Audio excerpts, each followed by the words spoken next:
Gilly, and we're at St. Joseph Plantation, and I'm here today to tell you a little bit about the films and movies and TV shows that have been filmed here.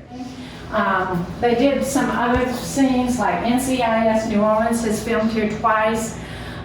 We had I think they used one of the cabins and they found a dead body in our sugarcane field. But I wanted to show you this scene from Underground, which you can see they added an outside staircase, and they added a pond in front, and they had a little angel in it. But you can see how they did it. Now, what I want to show you this one scene is because they used a drone to film, and they needed it. This was Sony Productions, so they had to have someone that actually ran the drone. Another person was the editor for the filming of the drone, and the other person actually was the person that was filming during controlling the drone. So can I just show you a little part that I think is so interesting? What you doing? You can't be on this here porch. Oh, sorry, Miss Rosalie, but it didn't come early. No. Go get my mama from the cookhouse.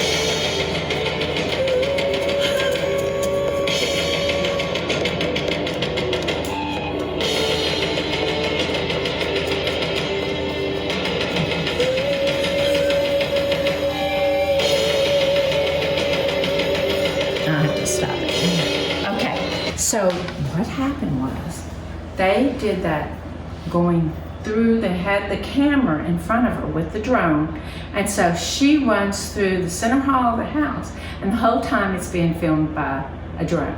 So it was really an exciting thing that we all got to watch, but it took a couple of editing and scenes to be able to do it. I mean, she had to run at the right speed, and she didn't want to bump into the drone in front of her. So it's exciting, but it's amazing what they can do. I think we're going to now move on to go see where Ralph Angel has his house in the back. So I'm excited. Thank you. Well, we're right here in front of the sugarcane fields, and this house that is used for the filming of Queen Sugar was so very important. Ava DuVernay came here, and she was so excited about this particular place. She built actually, I'll show you in a little bit, the porch she built. But the idea was to be able to see the sugarcane in the back. And so she thought it was very important because Ralph Angel was the overseer of this sugarcane field. He supposedly owns around 900 acres. And so this was inherited by him and his two sisters. And so it was something very, very special. I remember the first year, after the first season, they came back and they said, "Where's the sugarcane?" They came, and it hadn't gotten tall yet. And so they had to take bamboo and add leaves to it, and it was a patch by 10 by 20 that they made a fake sugarcane. And before you knew it, when you saw the TV show, it looked like there was a whole field of sugarcane. So it's based in Louisiana. It's about a Louisiana sugarcane family. And so I think it's been very, very good. The most important part of Queen Sugar is that every director since the beginning, and this is season 5, has been a woman. And I think Ava DuVernay felt very strongly that it should be a woman directing it. We also had, for the first season, Oprah Winfrey came and visited. They used Felicity as a funeral home, and so she was there during that scene. She actually was a part of it. In fact, she was at the funeral. But I mean, it's been a very successful TV series, and it's current. It has current issues, and I think it's very, very important for us. Hi, I'm Jeremiah Ali. I'm a 7th generation sugarcane farmer. It's been running in my family for quite a while now. As you can see behind me, we've got some sugarcane. It's the sweetest job on earth. We grow sugarcane. We got about 4,000 acres. This is St. Joseph Plantation. Our family's been on it for quite a while now, over 20 years, since I was a little tot, and now I'm out here in the fields managing the farm. So what we got here behind us is some sugar cane, and the beginning of May is getting to a good height now. Our fertilizer is getting in it. We usually fertilize around the middle or beginning of April, and about that time it's getting hot here in South Louisiana, and then the growing season starts for us, and it goes all the way until October when we cut it. Okay, this is the famous house of Ralph Angel. Everybody loves Ralph Angel. But this porch, actually they added on because it was a very important part of the movie. A lot of things happen. In fact, during season 1, the very, very first scene is Ralph Angel and the 3 sisters looking out over the sugarcane field. So they're standing here looking. The last episode of season 1, the very last scene, has those 3 siblings looking out into the sugarcane field. So this is something that was done on purpose so that they could see the sugarcane field, they could see, part of the yard, and this could be a place where Blue could, play. And so that's why this house is so very important.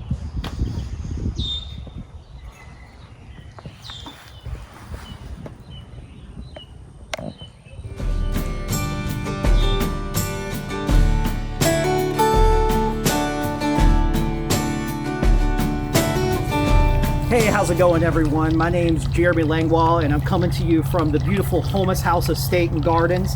And it's just absolutely beautiful day here. I hope everybody's being safe and everybody's doing well out there. But we so look forward to having everybody back and be able to tour our grounds. In fact, Holmes House itself we are open. We have a lot of big, spacious areas for you to come and visit the gardens, and the weather has just been absolutely beautiful. We would love to have y'all come in. We also have food-wise, while we can have you in our restaurants, and we look forward to having you back in our restaurants as soon as we can. We are doing our takeout menu, which runs 7 days a week from 11 till 7 p.m. And more information on our website, homeshouse.com. Go and check it out there. But with that said, man, it's a beautiful day. We got some great ingredients in front of us, so let's get cooking. What I'm going to prepare for you today is one of our dishes that I put on the menu all the way back in the Wayback Machine in 2005, whenever we first opened our restaurant, Teal's Landing, in the back part of the mansion of Holmes House, and it is duck with a praline sauce and sweet potatoes. And the reason, the kind of origin or evolution of this dish is Holmes House. It was known as a sugar property, and we do a sugar baron's dinner where we, in interesting ways, will weave sugar throughout the entire dish that we do. And this would be the entree we would serve for that dish because it's duck with a praline sauce. So we're going to be adding sugar to it, and duck itself just naturally combines great with sweetness. Classic to have a sweet glaze on duck. So we came up with this dish of a praline sauce for it. What we're going to do to start off cooking is first I have some duck breast here. And so if you've never cooked duck breast before, and if you want to do this dish at home, you can do everything the same, although duck has become very readily available. I see it in grocery stores often. You can do this exact same dish with chicken, with pork, and it would work out fine. Just substitute the meat, but we're using duck today. Now, if you've cooked with duck, one of the great things that I love about it, but it's one thing I want you to be aware of, is it has a very fatty, thick skin. And when I say fatty, I mean that in a great way, because it has a lot of flavor. But what we have to do is we really want to cook and render that skin to make it crispy so it's just not rubbery on the outside. So what we do is, to get this out of the way, what I'm going to do with this duck breast is I'm simply just going to kind of score the breast, just cutting into the skin itself and not cutting into the meat, and just adding a couple of slits. And what that's going to do is help render some of that fat, or extract some of that fat out from the skin itself, which allows the skin on the outside to get real crispy while we're searing it. So I have a pan right here. I'm going to add a little bit of olive oil, and I'm going to put that breast skin side down, and I'm just going to start to let that sear. And what it's doing there is exactly what we wanted to do.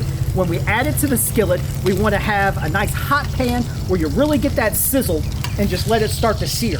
And because we're searing it skin down, I'm actually just gonna let it go for a while because I'm looking to, on this high heat, really crisp up the skin. So while that's searing, we'll come back and check on it. We're gonna move over to making the sauce. Now, making the praline sauce, what I already have in this pot is a little bit of melted butter, but we're gonna add a little bit more in just to show you. A couple more dabs of butter, and we got about a half a cup of melted butter, a good bit, and that's gonna be the base for this sauce. What I'm gonna add to the butter is, this is sugar, brown sugar. Again, this is for our sugar baron feast that we do at Homa's house. So we're gonna add a little bit of sugar in, and just enough to pick up that butter. So enough sugar to where it just absorbs that butter. I'm not really worried about measuring things. If you know anything about me, I am lazy and I hate to measure.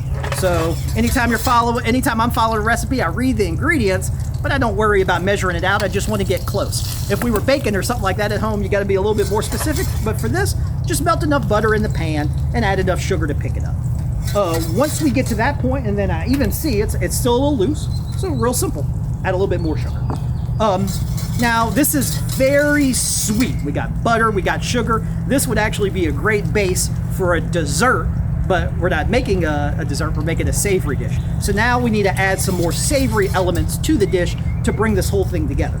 So what we're gonna do here is I'm gonna add some demi-glace. Now demi-glace is something that we have available in the restaurant all the time. We use it as a base for many of our meat sauces. But what demi-glace is, it's a veal stock reduction that's been reduced down to its thickened.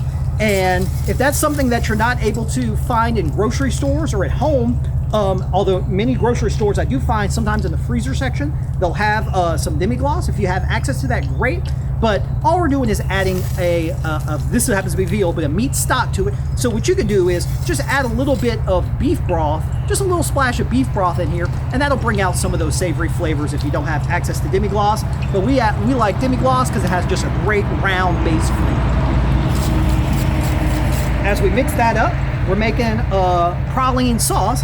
So we're gonna add some pecans.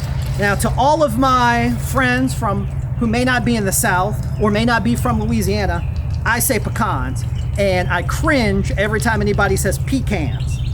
I say pecans. A pecan is something you use to prop up a broken bed.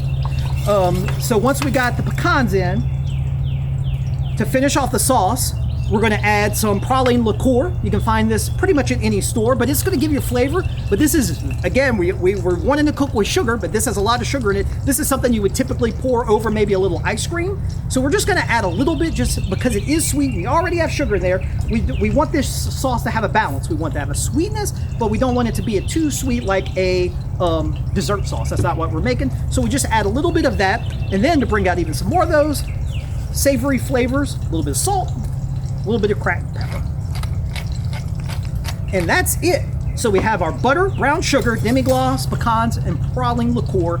Let that kind of boil just for a little bit. It's gonna start to thicken up as you cook it down, and it's gonna make just this wonderful sauce that's gonna just pair so great with the duck.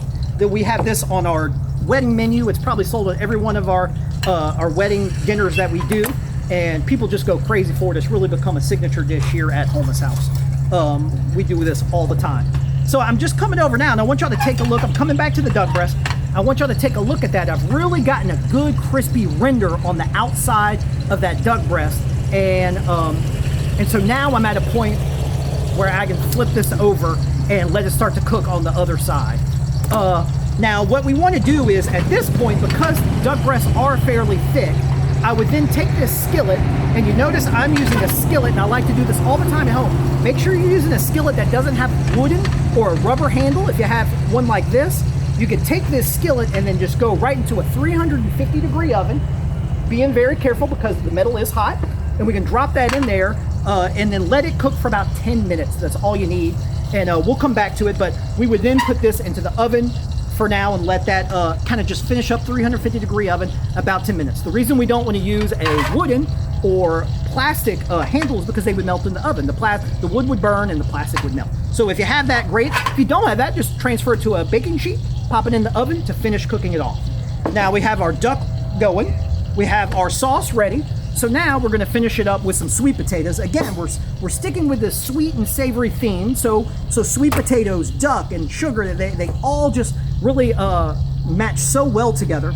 So what I have here is, this is some sweet potatoes that are just peeled, diced into cubes. You'll see here, and I boiled them till they just got soft. So you can take a fork tender. You can take the fork, stick it in, and they crush real easily. Doesn't take long at all. Cubed potatoes and boiling water takes about 15 to 20 minutes. That's all. Strain them, and then I like to actually keep them real. I go real simple, real rustic.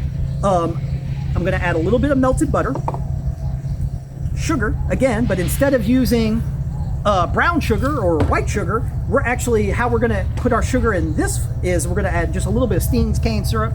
I love cane syrup. I try to use cane syrup as much as I can. We use it to glaze pork before we put it in the oven. If you ever come to our restaurant, our vinaigrette for our house salad is a cane syrup vinaigrette. So we just love cane syrup. So a little cane syrup, melted butter, salt, little black pepper. And now I'm just very simply, I like to use a whisk, but if you have one of those potato mashers, that's great. And I'm just gonna kind of slightly mash it. I'm looking to keep this kind of rustic and home style. If you wanted to, you can throw this into a mixer and then just have the paddle kind of crush it as well, and that works out fantastically. But when the potatoes themselves are real soft, with just a little bit of whisking with this, it mashes them to about the consistency I want. So now that we're at this point, we are ready to plate this bad boy up. So first, we're going to put the sweet potatoes on the plate right in the center. And now I have a duck breast that I already cooked off in the oven, 350-degree oven, for about 10 minutes with that crispy skin. When it's in the oven, we flip the duck so the skin is up, so it continues to keep getting crispy in the oven and rendering down. If you had it skin side down, it might start to render its own fat, so we flip it. It keeps it real crispy. And then what we like to do is just slice it, but you can serve it whole. But for presentation purposes, we slice it. Now, when it comes to cooking duck, it's really personal preference. I know some old school French chefs, and they serve their duck breast rare. For me, my personal preference, that's a little too raw for me, or a little too undercooked for me. I like mine with just a little bit of pink in the middle. So I like to cook mine to about medium mid-wellish. So it's completely up to you how long you want to cook it. But we take that duck, cut it, fan it around the plate, and then we're going to come back with this really great praline sauce. And then I like to get some of that praline sauce all on top of it. And then any vegetables you have, I have some roasted Brussels sprouts and carrots that I just happen to have that looked really good today, and I thought that would just go perfect with it. So we're gonna add a little bit of roasted vegetables, and I just like to kind of scatter them around like a confetti. And then one thing that's really great about what we do here at Homus Houses is I have a chef's dream job. I can work side by side with our gardeners here, and we're always growing really great herbs and edible flowers. And I love just right at the end sprinkling a little bit of fresh thyme right on the dish, and even some of these edible flowers right on, just for a little bit of color. These are all edible, and that's just how we like to garnish some of our dishes. So there you go, guys. This is our duck breast with praline sauce and sweet potatoes. We so look forward to having everybody back after all this is over with, welcoming y'all back to our businesses, back to our homes. This is my home here. Although I don't live here, I spend all of my time here. So we can't wait to have everybody back and up and running. I hope y'all are all being safe out there, and we look forward to seeing y'all later. Y'all take care.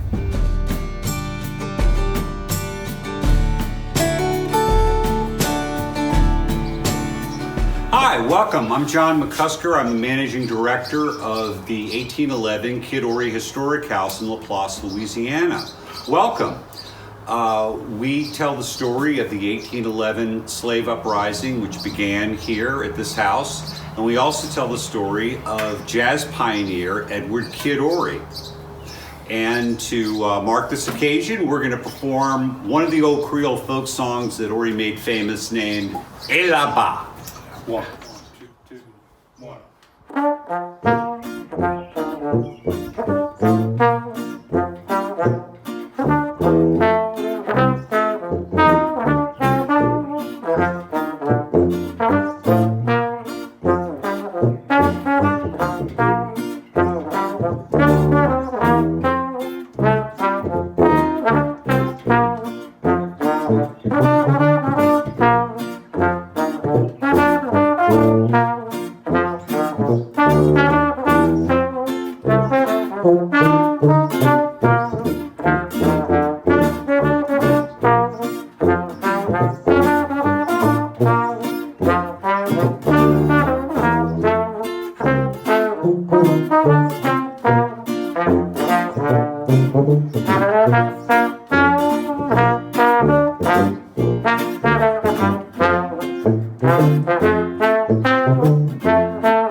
Shekels and my shekels in, well, and they like cuisine.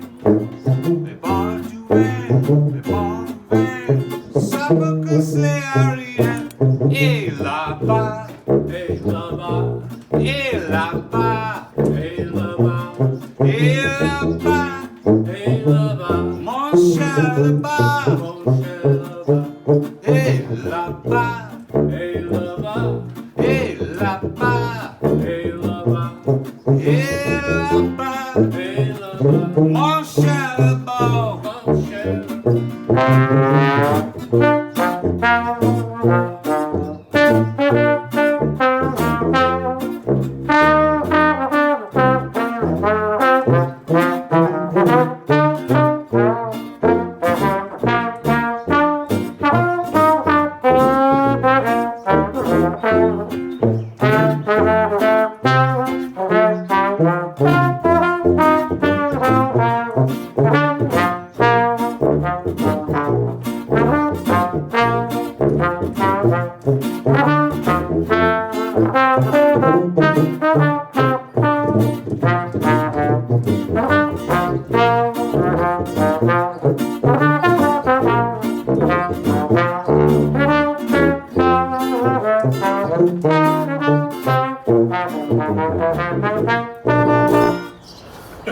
Hey, well, we don't know when this is over. These are very trying times, but if there's anything we can learn from history, that's nothing new.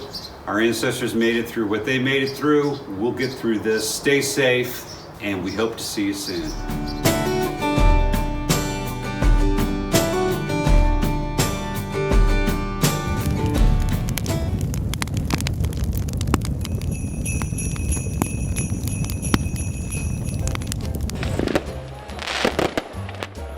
The tradition of bonfires, well, as far as we know, we've been told, started way back 150 plus years ago. And this old tradition was they used to build fires along the banks of the Mississippi River so parishioners could go to midnight mass. Because back then, you know, as we all know, they didn't have street lights or anything to light the way. So we built these fires along the river so people could find their way. And eventually, over time, Cajun folklore grew it into a story for the kids, saying that these bonfires were built to light the way for Papa Noel along the banks of the foggy Mississippi River. And that still stands today, and we tell our kids that, and all the young ones who comes up here, so they have something kind of look forward to and get excited for the bonfire, so they know that Papa Noel is be able to bring their presents tonight. So bonfires are actually a tradition that has been passed down from generations to generations. We tell stories, we sing songs, we even use fireworks on Christmas Eve, and it's such a joyous occasion. The tradition is still alive and well today. As far as you could see down that levee, you're gonna see bonfires lined up. And another thing is just open doors to people throughout the world to come and experience what we experience building these bonfires. The community come together and share the talent of showing off the talents of building bonfires. And when I say bonfires, I mean we build some very, very high design bonfires. From turtles to oil rig, to airplanes, to submarines, to ships, you name it, they build it. I don't know if you're gonna find it anywhere else but St. John and St. James Parish. We don't do it for us, we do it for the people around us in the community so they can enjoy it. So these kids, they bring their cardboard from their houses, you know, the Christmas tree boxes, refrigerator boxes, whatever they can find. And they line up 100 yards across the back of the levee, and they slide all day long. It's a free babysitter, it really is. And these kids enjoy it, you know, and everybody wins. It's free, and put smiles on their faces. It's gonna create memories for those kids, just like this levee created memories for us when we were kids. And that's what we want to keep on. We want to keep on the smiles on the kids' faces, the billions and trillions of cardboards on back to levee the next day. From all of the kids, you know, every single one of them piece of cardboards had 4 or 5 smiles on it.